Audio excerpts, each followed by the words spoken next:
पूरी दुनिया में शायद ही कोई ऐसी महिला होगी जो अपने भारत से इतना प्यार करती होगी कि मेरे भारत का सर झुके नहीं उसके लिए 15 मन यानी पूरा 600 किलो सोना दान कर देती है। युद्ध में भारत डट के लड़े उसके लिए अपना 3 हवाई जहाज और 90 एकड़ जमीन दे देती है। और वो 90 एकड़ जमीन में आज दरभंगा एयरपोर्ट बना हुआ है जहाँ पे आप यात्रा करने के लिए जाते हैं। ये है दरभंगा राज्य की रानी, पूरे भारत की प्रिंसेस काम सुंदरी देवी।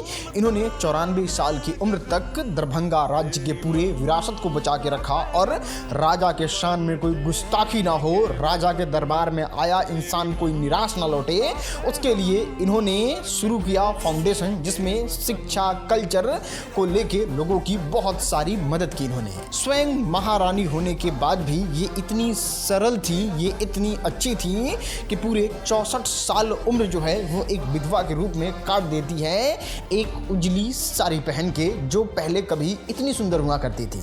आज सुबह 3 बजे एक ऐसी न्यूज आती है जिसको सुनने के बाद भारत में जिस कोने में ये न्यूज पहुंचती है, जिस घर तक ये न्यूज जाती है, वहां शोक मन जाता है। और वो न्यूज ये होता है कि दरभंगा राज्य की महारानी अब हम लोगों के बीच नहीं रही। आपने जो हिंदुस्तान के लिए किया है उसका कर्ज ये देश कभी नहीं भुला सकता है।